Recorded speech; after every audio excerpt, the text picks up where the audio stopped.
Please open your Bibles with me sa Colossians chapter 3. Colossians chapter 3, basahin po natin ang verse 18 hanggang 19 at tatalon po tayo sa Ephesians chapter 5.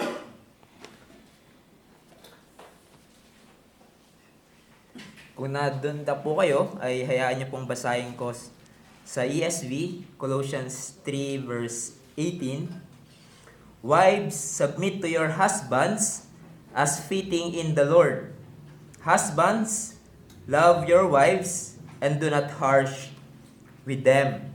Tayo po ay tatalon sa Ephesians 5. Ephesians chapter 5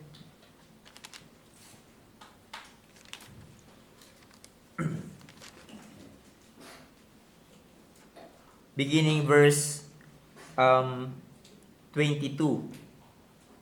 Wives, submit to your own husbands as to the Lord. For the husband is the head of the wife, even as Christ is the head of the church, his body, and is himself its Savior. Now as the church submits to Christ, so also wives should submit in everything to their husbands.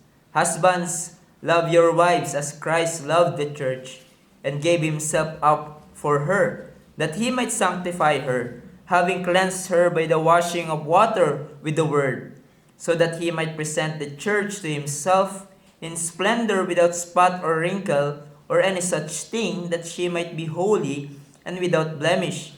In the same way, husbands should love their wives as their own bodies. He who loves his wife loves himself. For no one ever hated his own flesh, but nourishes and cherishes it, just as Christ does the church, because we are members of his body.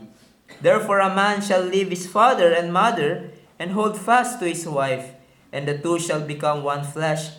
This mystery is profound, and I am saying that it refers to Christ and the church.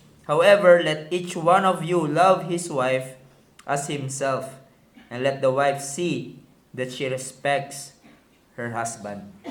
Tayo ay manalangin at humingi ng tulong sa Panginoon. Let's pray. Our gracious God and Heavenly Father, salamat po sa pagkakataong muli na ipinagkaloob niyo po sa amin to be able, Lord, to wake up this morning, receive a new mercy from you, and again, be able to gather together and hear your words. Tulad po ng inawit namin kanina, this is what we ask, Lord, that we would grow in faith, in love, and in every grace.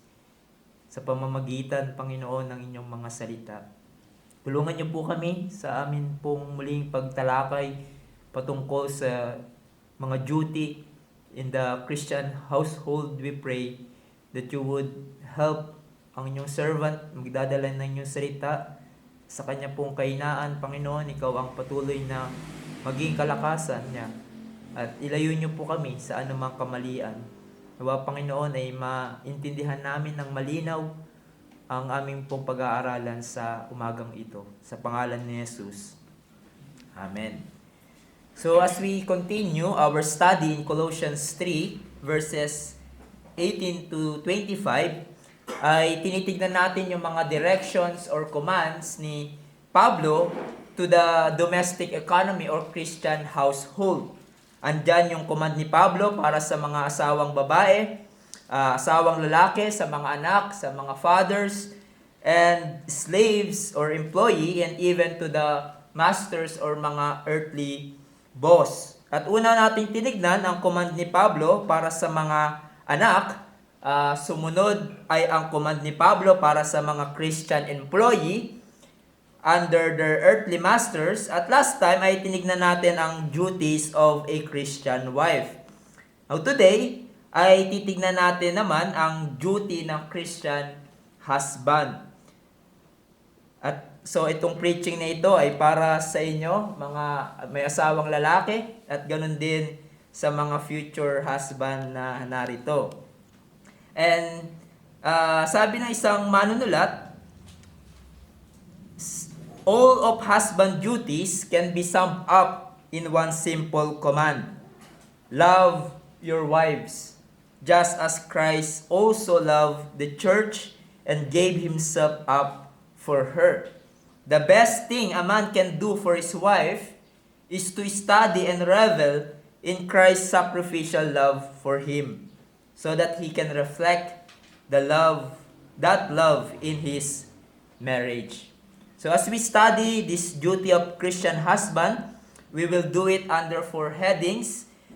Una, yung prescription to love your wife. Secondly, the pattern for loving your wife. And the prohibition given as you love your wife. But hindi natin matatapos ito. Ang titignan lang natin ay yung una at yung 1/4 ng second heading. So first of all, the prescription or the command to love your wife. So dito ay napaka-straightforward ang pagkautos ni Pablo para sa mga husbands. Hindi nyo na kailangang manghula kung anong marapat nyong gawin sa inyong asawang babae. It's very clear in the Word of God that you are to love your wife. Now, we can all agree bilang mga believers na itong mundo na ito has cheapened yung pagkahulugan ng pag-ibig pagdating sa marriage at romantic relationship. For some, ang pag-ibig ay just an emotion or a feeling or even sexual passion. Ang ganyang klaseng pag-ibig ay nakadepende on the worthiness of the beloved. Just for example, minamahal mo lang siya dahil maganda siya or somehow dahil your relationship with her or him ay meron kang mahihita, kumbaga. Meron kang mapapakinabangan sa iyong partner. I remember na merong isang babae na nabalita, basically sinasabi niya, mamahalin niya lang yung mga kanyang magiging partner kung kaya siya nitong bilan ng diamond ring kung sila ay magpo-propose. Only to find out na naging business niya to. Na after mag-propose ng kanyang mga naging boyfriend with a diamond ring, after ng mga ilang araw ng proposal, hihiwalayan niya at ibebenta niya yung kanyang engagement ring. Now, that's a worldly kind of thinking pagdating sa pag-ibig. Now, basically, that kind of love is saying, I love you because you are this or that. I love you dahil sa ginagawa mo para sa akin. And sadly, ang ilang mga husbands ay tinatrato nila ang kanilang wives ng ganyan. Kung mamahalin mo ako, I will love you back. Kung papangalagaan mo ako, I will take care of you. Tinatrato nila ang kanilang wives similar to how they think their wives are treating them. And so kung yung wives ay hindi na nami-meet ang expectations ng husbands or if yung ganda ng kanilang wife ay naglalaho na, ang pag-ibig ng husband ay naglalamig at naglalaho din. But this kind of love ang inutos, but is that the kind of love ang inutos ng salita ng Diyos to the husbands na dapat gawin nila sa kanilang asawang babae? Now, absolutely not. Now, what does it mean to love your wife? What is love? Again, sa Bible, hindi tayo binigyan ng specific definition kung ano ang pagkahulugan ng pag-ibig. What we have ay examples kung ano ang pag-ibig. Now, kung maalala nyo sa verse 14 of this chapter, I gave a short definition of love in line with the love na pinakita ng ating Panginoong Hesus. Kung present kayo kahapon, narinig nyo rin ito, no? Love is to seek the highest good for the object of love in spite of any cost. Love is to seek the welfare of others in spite of any cost to self. O kung yung idagdag natin yung kahapon is love is a principled love. Appropriate sa relationship. So ang pag-ibig ay ang ang pinaka-basic ay ang pag-ibig ay paghahangad ng pinakamataas na kabutihan para sa layon ng iyong pag-ibig or the object ng iyong pag-ibig sa iyong minamahal sa kabila ng anumang kapalit. Yan ang makikita nating ginawa ni Jesus, is it not? Para sa iglesia.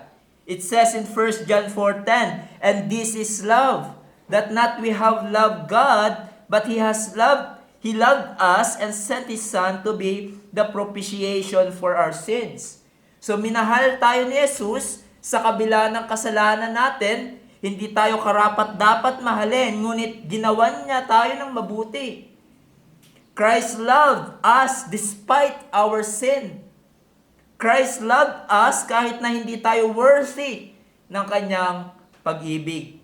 Now, kung babalikan natin ang Ephesians 5, dito makikita natin kung anong klaseng pag-ibig pinamalas ni Jesus sa iglesia.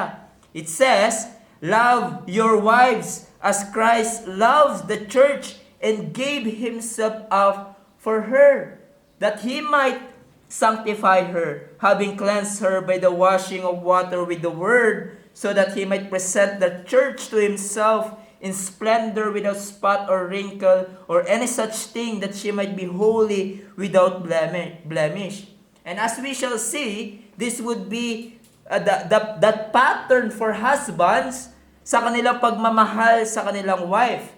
But here we see ang goal ni Jesus sa kanyang pagmamahal sa iglesia. Bakit inibig ni Jesus? Inibig ni Jesus ang iglesia at sinakripisyo niya ang kanyang buhay for them. And the simple answer, it is for their highest good.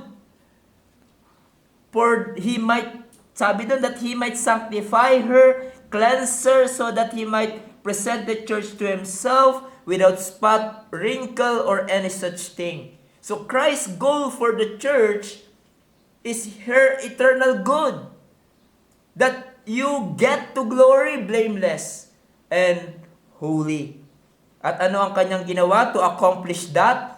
He gave His life. He sacrificed His life to save His bride, the church, from sin. So there you see, ang halimbawa ng pag-ibig. Love is to seek the highest good for the object of your love in spite of any cost to self. So therefore, sa mga husbands na narito, ganun din ang gagawin nyo para sa inyong asawang babae. You will love your wife. No ifs, no buts. Though ang iba trying to make excuses not to love their wives, sinasabi ng iba, hindi mo kilala asawa ko.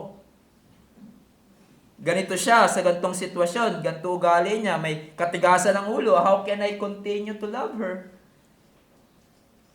Christian husbands na narito, ganyan ba ang pinakita ni Jesus? Ang kanyang pagmamahal sa iglesia, sa iyo kung ikaw ay mananampalataya. No. Christ always seek the highest good for His bride. Christ-like love is not merely a feeling, but also a commitment. Commitment to do good for other person.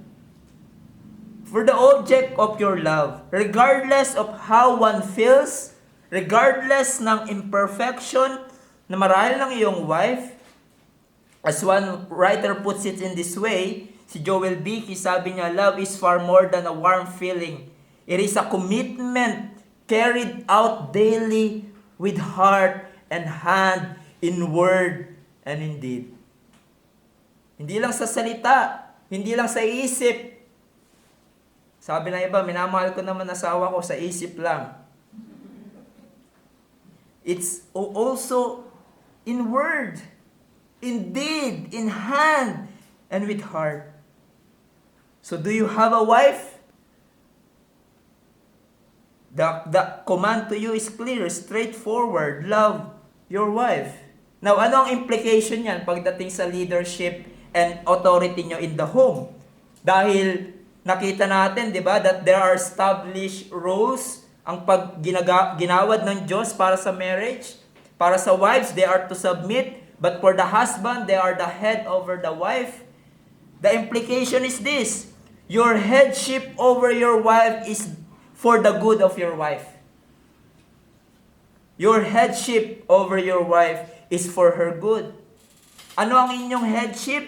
Ang inyong pag-exercise ng authority in the home over your wife para sa kanyang ikabubuti at hindi sa kanyang ikasasama at ikakapahamak. Your goal is to seeing the best for her that you can possibly accomplish. Your goal is seeking the best, the highest good for your wife. Yung headship nyo bilang husband, hindi yon nagtatapos sa inyong sarili. Hindi para sa inyong sariling kapakanan lamang. Na ang pangungugali mo ay, ako ang hari sa pamamahay na to. No, gawin mo lahat ng sasabihin ko, ng gusto ko para matuwa ako. That's selfishness. And even, di ba, yung tyrant leadership in the home. No. At bilang Christian husbands, your headship should be one of loving and caring headship. And so sa pag-exercise nyo ng inyong authority sa pamamahay, halimbawa, you make a decision. Your decision ay hindi nagtatapos para sa inyong sariling kapakanan, but for the good of the family, especially your wife. Now, I know that love will be tested sa maraming bagay in marriage. For example, sa paggamit nyo ng pera. Generally, sa asawang lalaki, ang breadwinner sa tahanan, ang nagtatrabaho. Saan napupunta ang inyong pera? Ano ang madalas na inyong pinagagastusan? Ginagastos mo ba ito primarily sa iyong hilig, sa iyong hobbies? Halimbawa, mahilig kang mag-running, di ba? Or mag-workout. You spend much on shoes. Spend much primarily sa pagbili ng sapatos, sa pagbili ng equipments. Is that your number one goal in spending your money? For your own interests, for new shoes, for new equipments? Or yung iba, bagong cellphone, di ba? Nakada may bagong release ang iPhone ay sinusubaybayan mo and you spend much on that. Now, whatever it is. Or are your purchases or spending of money ay para sa ikabubuti ng iyong family? Primarily sa kanilang pangangailangan, especially for your wife's needs. Not primarily yung kanyang pangangailangan sa paggamit mo ng iyong time. Do you spend quality time para sa iyong wife? Do you spend your money, your time guided by love para sa ikabubuti na inyong wife and the family?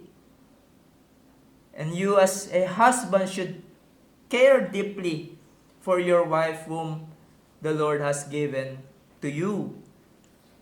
Now, when there's conflict, masasubok ang inyong pagmamahal sa inyong asawa. And it is inevitable, hindi maaawat yan sa marriage. Merong conflict sa pag-aasawa, how easily, di ba, ang pride ang mamayanin sa ganyang sitwasyon kaysa ang pag-ibig. But even in that situation, a husband should imitate Christ sa kanyang pag-ibig for the church. And so that means the husband should imitate Christ by taking initiative to bring about reconciliation instead of waiting for his wife to come to him. Hindi yung sa inyong pagtatalo, di ba? Sa iyong kayabangan ay sinasabi mo, hintayin ko muna siya mag-approach sa akin. Hindi ko siya kakausapin hanggat hindi niya inaamin ang pagkakamali niya or hindi niya aaminin na meron din siyang pagkakamali. Rather, a loving husband, you initiate the conversation. Ikaw yung nangungunang gumawa ng paraan na magkaroon ng pagkakasundo. Gumagawa ka ng paraan as a head of your wife na maayos agad ang anumang conflict, ang hindi pagkakasunduan. And that's love because you want the good for her. And so inaalis mo ang anumang hadlang, anumang kayabangan, and you deny yourself You do something para sa ikabubuti ng inyong relationship. And so, ito ang duty ninyo bilang mga husband, to love your wife. Nung pumasok kayo sa pag-aasawa, you commit yourself to marriage. Kalakip nito ay pangako nyo at tungkulin nyo to have a Christ-like attitude towards your wife. To love her, which means to seek the highest good for her. And you humbly put your wife's needs ahead of your own.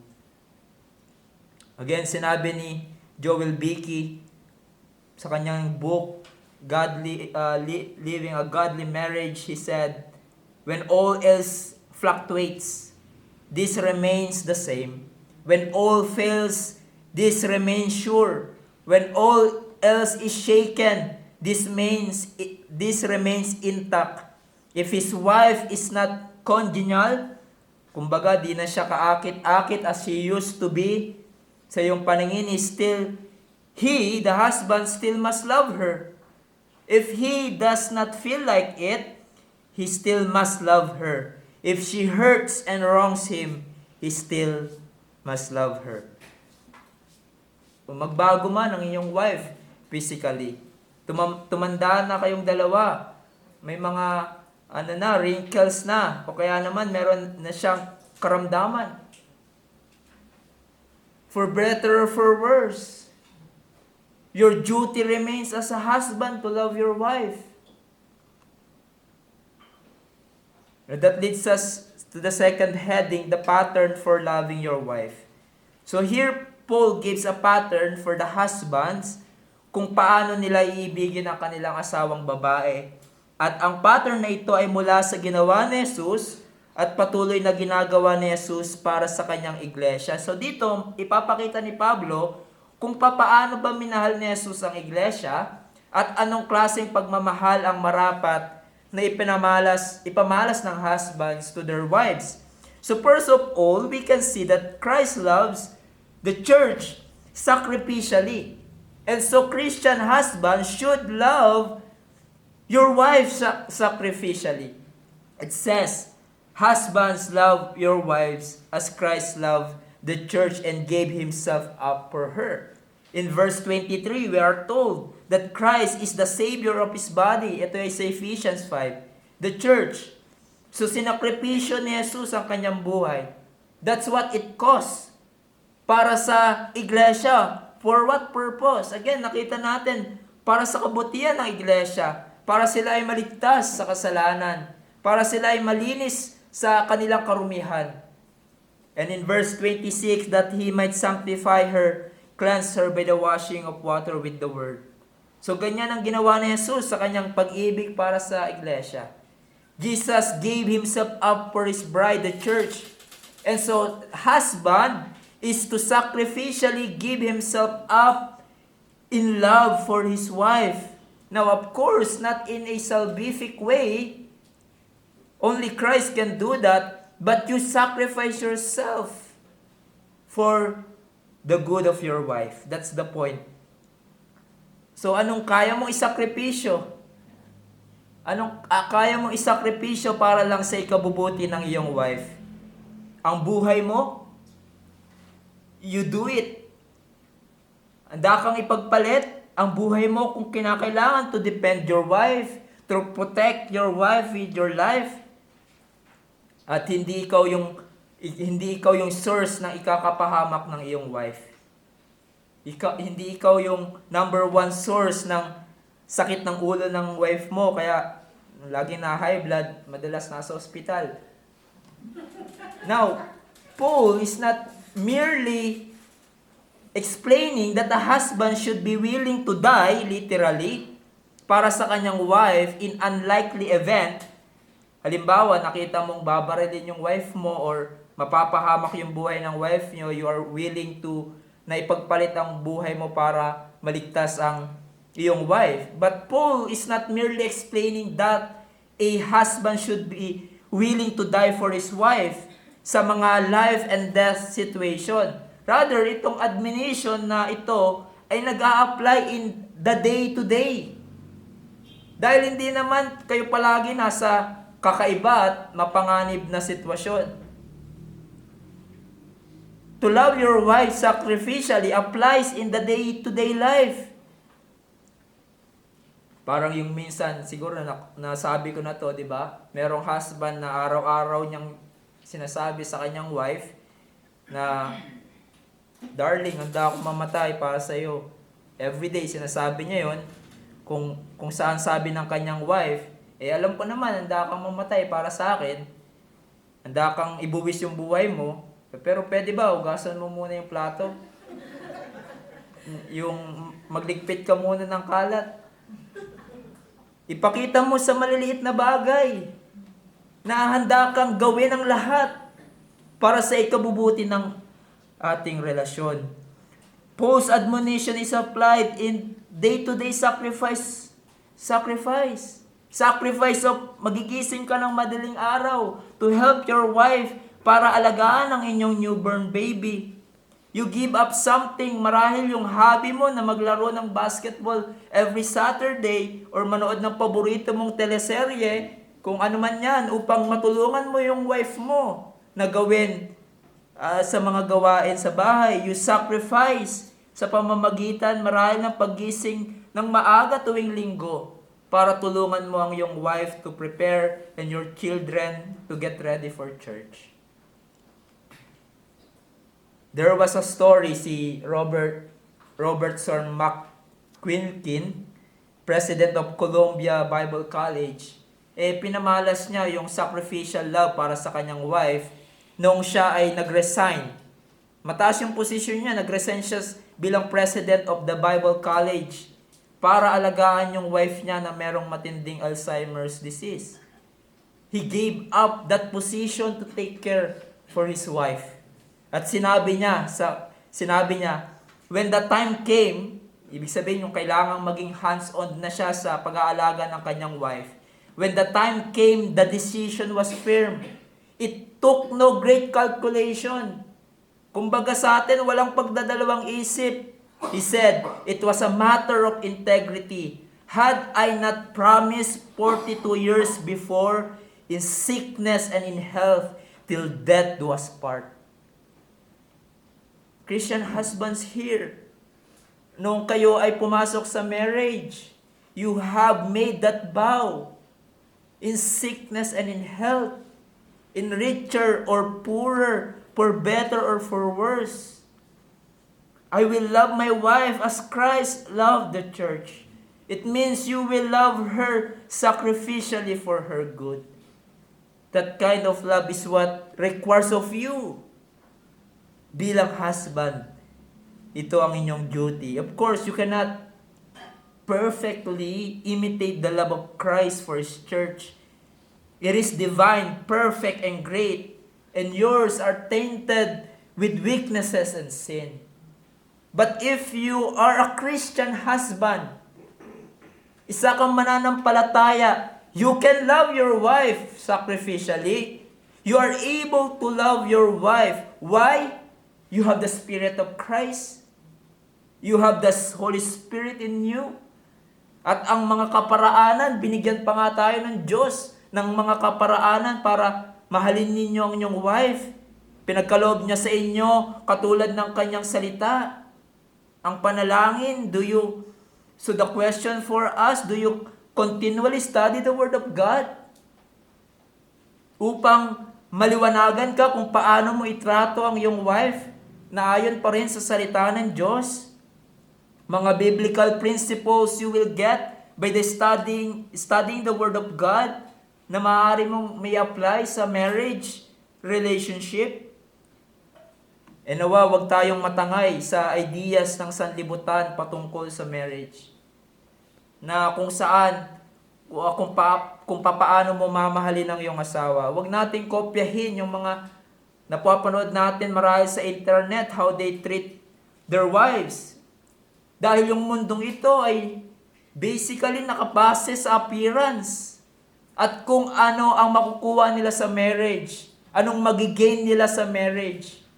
And so kung mawala na yung mga yon, nawala na yung ganda ng wife, hindi na nami-meet yung expectation ng husband, sa kanyang wife, the love withers.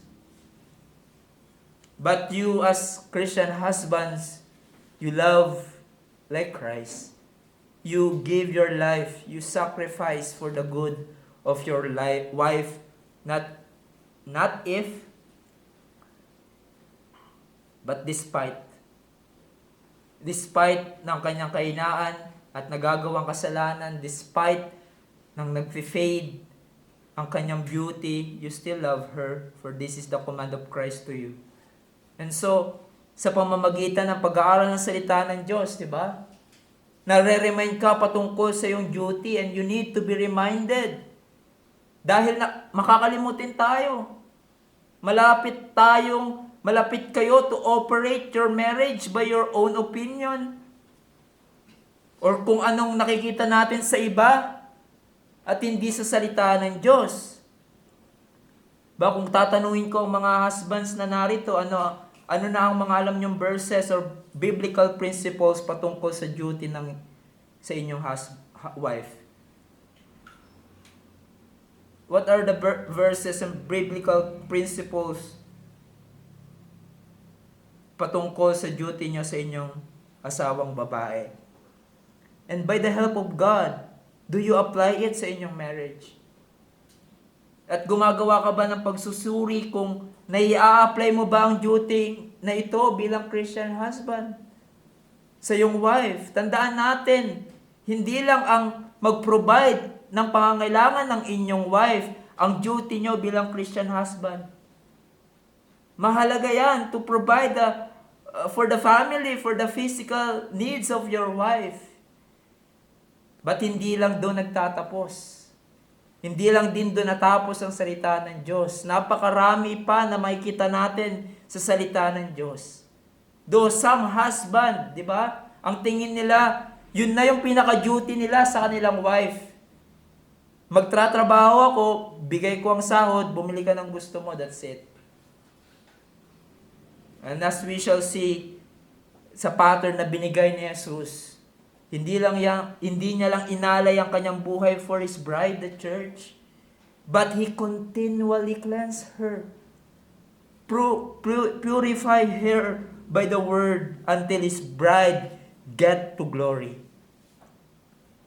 But also, ang panalangin ay kaparaanan na ipinagkaloob sa iyo ng Diyos upang magampanan mo ang iyong duty to love your wife sacrificially. So do you pray to God? Do you pray to God, Lord, help me love my wife as Christ loved the church and gave Himself up for her? Your wife is one of your greatest treasure in this life. Siya ay dakilang blessing ng Panginoon sa iyo. You receive favor from the Lord for having a godly wife. Do you ask the Lord continually na tulungan kanyang alagaan at mahalin ang dakilang regalo na ipinagkaloob sa iyo ng Diyos? Walang iba kundi ang iyong wife.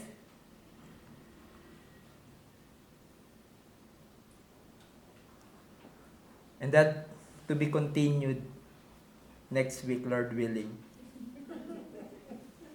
So in conclusion, nakita natin yung mandate ni Pablo for the Christian husband, and that is to love your wife. At ang modelo or pattern na ipinakita ni Jesus na pagmamahal sa kanyang iglesia na marapat tularan ng mga Christian husbands. Now, as a concluding words for the husbands lead your wife. At itong paglilid sa kanya, your leadership over your wife should be one of loving headship, loving leadership. Ang inyong initiative, ang inyong leadership at paggawa ng desisyon bilang husband na may otoridad sa tahanan ay marapat merong pagmamahal. Sinabi ni John Piper, tinanong siya bilang advice, anong advice mo sa mga husbands? Sinabi niya lang that the husband should be one of the most often says, let us.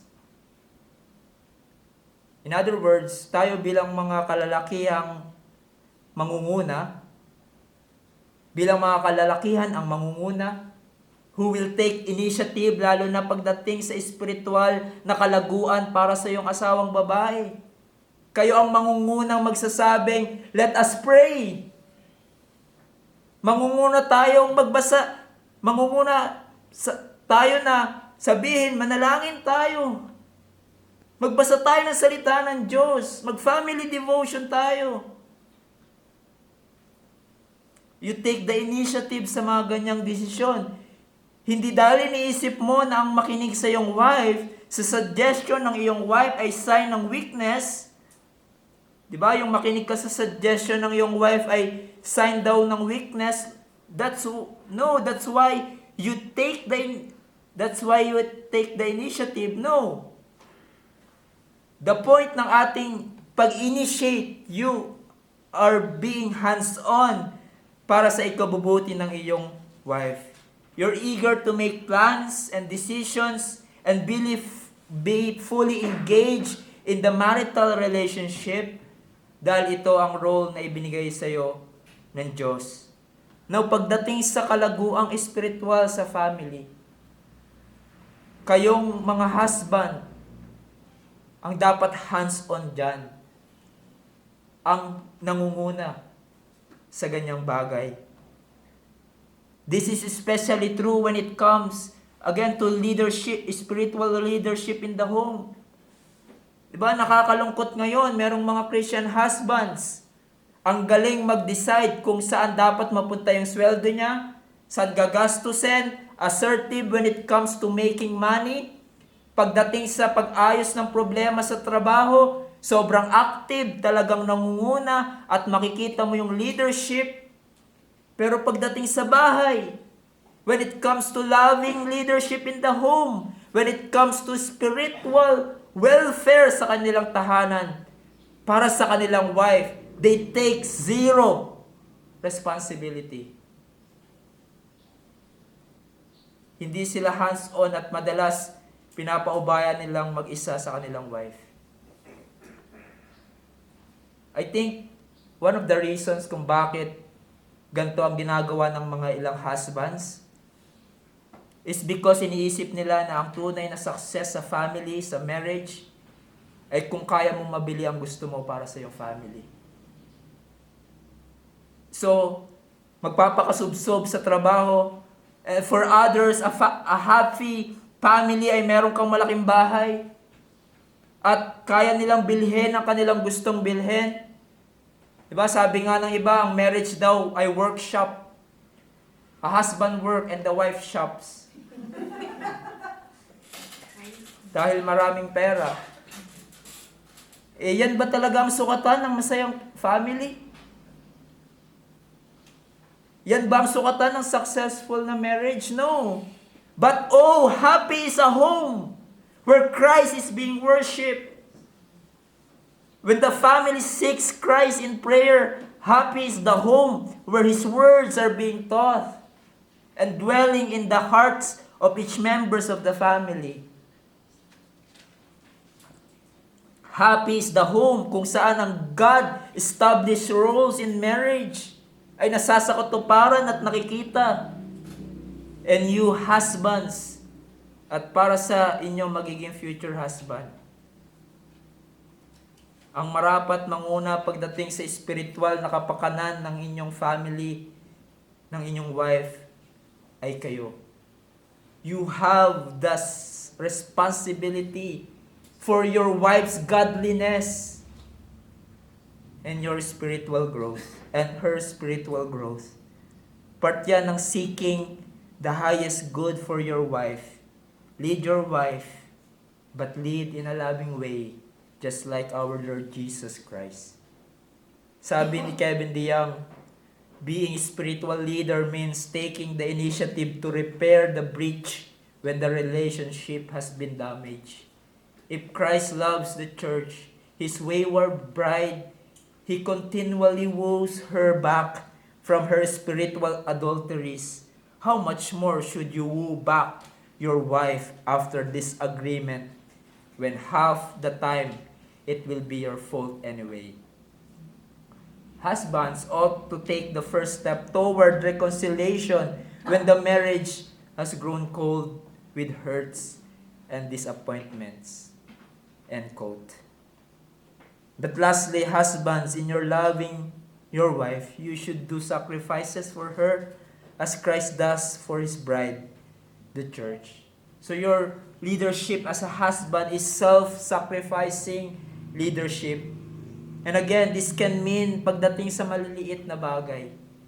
Waking up early para tulungan ng iyong wife kung nahihirapan siya sa mga mabibigat na gawain.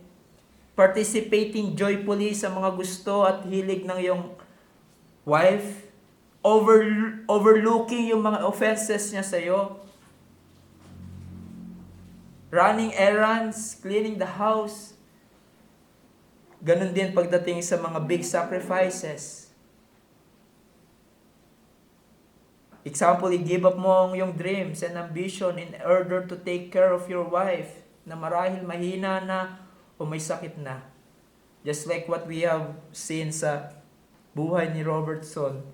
It could be to sacrifice the big house at tumira kayo sa maliit na bahay and lower your lifestyle. So your wife ay hindi na mag-work and can stay at home with your kids at maalagaan sila, etc.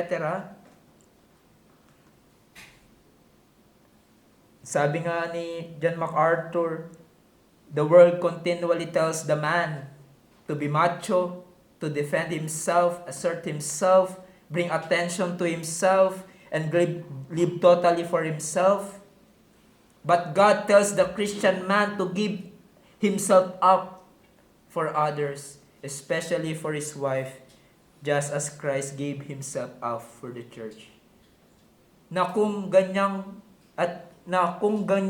ang pinapakita nyo mga husbands sa inyong tahanan, a sacrificial love, a love that seeks the highest good for your wife, such love will help your wife to respond with greater love and respect toward you. Hindi magiging madalas na issue yung lack of submission ng inyong wife kung ganito ang pag-ibig ang ipapamalas nyo sa kanya. Ito ay mabigat na duty para sa inyo bilang husbands. Even for the future husbands here, neglecting this duty to your wife is disobedience to Christ, who is the head of the church. Ang bigat ng sinabi ni John Calvin, sabi niya, the man who does not love his wife is a monster. And so you ask the help of God that you would portray sa inyong leadership in the home ang pag-ibig ni Christ for the church. This calling to love your wife as Christ loved the church ay mabigat and can be overwhelming. Who is sufficient for this? And so husbands, this should humble you before God. At humingi ka ng biyaya sa Panginoon that you need much grace sa task na ito. Moreover, meron kayong pag-asa dahil hindi ka iniwan ni Jesus sa iyong sarili sa ganitong duty to love your wife. As you better know Christ as a Christian husband, as you better know Christ sa pamamagitan ng kanyang salita, and as you better know and experience the love of Christ for you, you will be able to express your love for your wife. Tayo ay manalangin. O aming dakilang Diyos, salamat po sa paalala, sa duty ng mga Christian husband. Salamat po that your word is clear, very straightforward. Salamat po dahil hindi nyo po iniwan kami sa aming mga sarili, ang mga Christian husband, how they ought to love their wives. So I pray, Lord, I pray for the Christian husbands here that they would truly delineate, portray ang pagmamahal ni Christ for the church sa kanilang marriage, sa kanilang wife. Tulungan niyo po, Panginoon, ang mga asawang lalaki na narito sa kanilang kanilang task and duty bilang husband. All these things we ask from you, our Savior Jesus Christ. Amen.